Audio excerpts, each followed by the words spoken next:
Now, ladies and gentlemen, please welcome on stage Mr. Lee SAUERWALD, Executive Director, Corporate Services of Uniting Communities Incorporated. Mr. SAUERWALD, please.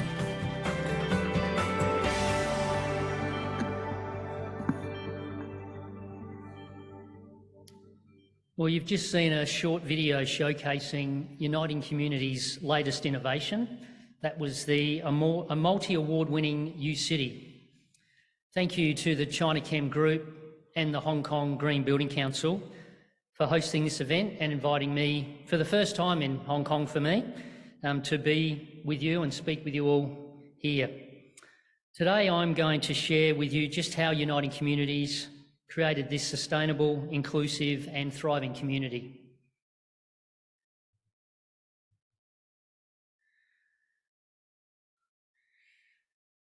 Munanai Wankanthi Namani Nai Nari Lee. Firstly, g'day everyone, my name is Lee. That was my clumsy attempt at speaking some Kaurna language from the local Aboriginal people from where I live. I'm going to work on that and get better. We do acknowledge that U-City is built on the traditional lands of the Kaurna people and that we respect their spiritual relationship with their country.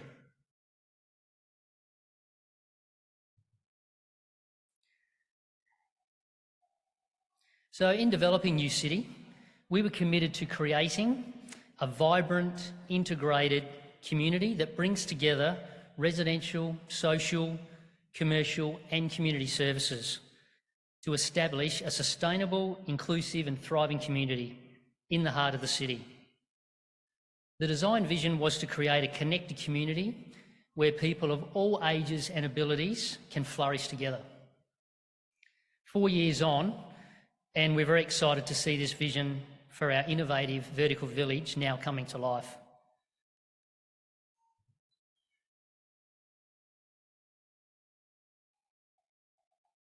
So U-City is a radically mixed-use development as described by its architects, as well as being one of the most accessible buildings in our city. It's a truly unique, diverse and inclusive vertical village. It's home to commercial and retail spaces, which on the ground floor includes a delicatessen, a restaurant, an op shop and a cafe. We also have a legal firm who's a core tenant. Uniting Communities have their extensive social services hub operating from here, which includes our Lifeline Adelaide service, which is telephone counselling, as well as our corporate offices. We also have a highly activated multi-purpose function centre, an accessible hotel for people living with a disability in the middle of the building there, and also people renting with us long term with specialist disability accommodation apartments. And to finish it off, we've got a retirement village on top. But importantly, U-City is also recognised as one of South Australia's greenest buildings. U-City was designed and built as a world-class 6-star Green Star building by the Green Building Council of Australia. And it's now also the first whole building in South Australia to achieve carbon neutral building certification under the Australian Government's Climate Active program. So some of the key design features which contributed to this rating include natural cross ventilation throughout all living spaces. So when the weather's a nice day, we open up the doors and turn the air conditioning off. We have double and triple glazing in some parts. We have shading features on the facade, which helps reduce its heat load, as well as water efficient fixtures and fittings throughout. So U-City's been designed to use 45% less energy and 30% less water than a comparable new build by using energy efficient components into all aspects of the design and construction. Our overall goal is about working towards creating more sustainable buildings and communities across South Australia, and we hope U-City is a great example for others to follow. And this is important as our populations continue to migrate to our cities, which are our major carbon emitters. And while we've been operating hybrid petrol-electric vehicles for the past decade, We've now also commenced the trial of some full electric vehicles with zero tailpipe emissions into our fleet at U-City. We've got both federal and state governments in Australia supporting and incentivising the rollout of EV charging infrastructure across the country. And our trial that we're running exposes our staff to different EV models and provides valuable insights and learnings from their experiences, as well as the vital data that we're collecting from both the chargers and the vehicles themselves. And our electric vehicles are also charged from the 55 kilowatt solar panel system at U-City. This is as much panels as we could get on top of the building. I did actually take this photo on a clear day. It wasn't too windy. I got away with that. But as you can see, we've maximised that roof space and we're using the solar PV array as part of our electricity embedded network to all of our tenants. As we move away from fossil fuels to renewable energy, the transition to full electrification in the built environment is important. So we invest in our own direct renewable energy to reduce our carbon emissions. So we now have solar on all of the sites that we own. And the money we save by using solar generated electricity helps to fund the purchase of our carbon offsets. And this just gives you a bit of a snapshot of what's happening on the other side of the world in Australia. It's important that we all transition away from fossil fuels and meet our renewable energy targets. And so you can see here, South Australia, we're down the bottom in the middle there, we're doing okay. We've got about 3/4 of our energy coming from renewable sources. And the great thing is, as that grid becomes greener, the buildings and the EVs progressively become greener as renewables in the grid continue to rise across the country. And many of our states have these renewable energy targets, but uniting communities aren't quite happy to wait for that. So we're investigating our own power purchase agreements to see if we can directly purchase all of our electricity from 100% renewable sources sooner rather than later.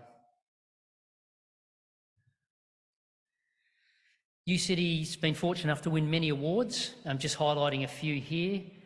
We picked up the Property Council's Best Mixed-Use Development in 2020 for South Australia and also in 2021 for all of the country. We've even been awarded an International Good Design Award for social impact, and that's the highest honour for design and innovation in Australia. So U-City is really helping to break down barriers, offering better wellbeing for residents, tenants and clients. U-City's appeared in many publications, media articles and journals as an exemplar case study. We've hosted hundreds of people on tours, and you're all welcome if you're ever in Adelaide. And we've presented at numerous conferences like this one. We even have an award-winning artist in residence at U-City. This is Claire. Claire interacts and works with people all across the building, representing 14 different groups and services. So whether it's retirees from our retirement village, clients from our community services, or partners in our law firm who join Claire on a Friday morning for a bit of basket weaving, they're all enjoying the work that they're doing. Through art, people are finding a connection, friendship, and even new purpose in their life. And they've even had sustainability-based art installations as well.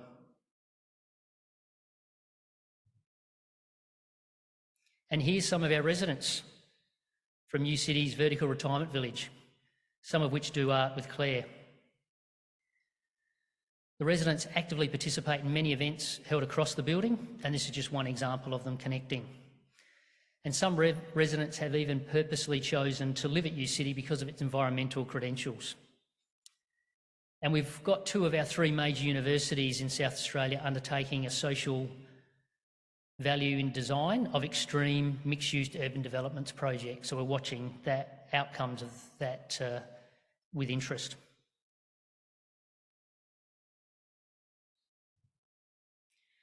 But it hasn't been all smooth sailing.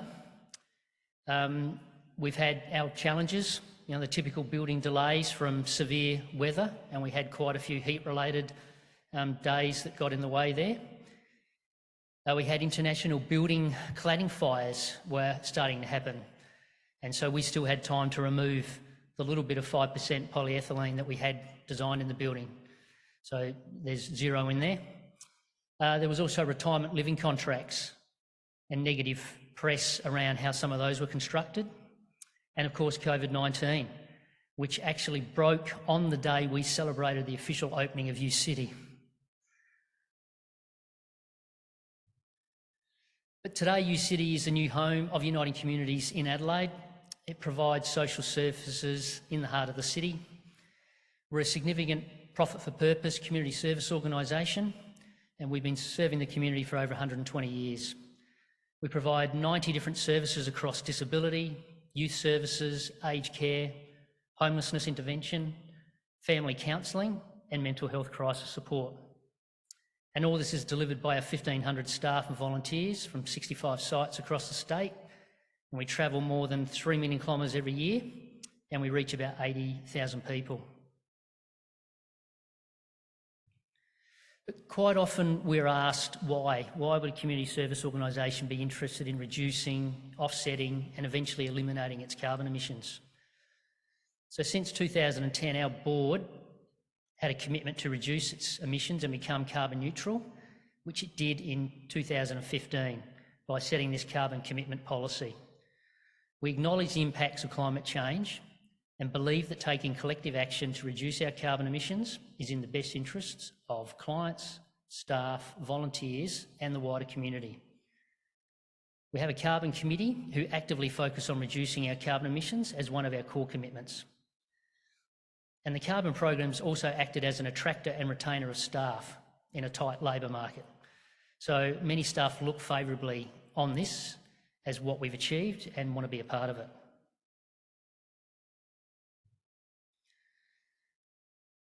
Quite often, those most affected by climate change are not in a privileged position to do much about it. And that's why we've chosen to take this lead. Accordingly, we advocate for those most vulnerable in our communities. We all have a significant part to play: governments, businesses, organisations, suppliers, partners, communities and individuals. Uniting Communities was the first South Australian organisation and first charity in Australia to be certified carbon neutral by its federal government. But that's not enough. We now have set our latest target.